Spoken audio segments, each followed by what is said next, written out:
Essas são imagens da tempestade que caiu agora de pouco em Piracicaba. Foram menos de meia hora de muito vento e chuva em todas as regiões da cidade. O resultado foi isso, olha a Avenida 31 de Março como ficou totalmente alagada.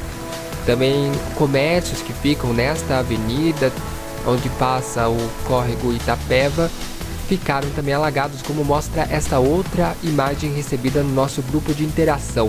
No bairro Nova América, olha como ficaram os carros boiando no meio da enxurrada nessa rua próxima da Avenida Padaria Avaré. A qualquer momento a gente volta com mais informações. Júnior Cardoso para o Piranoite.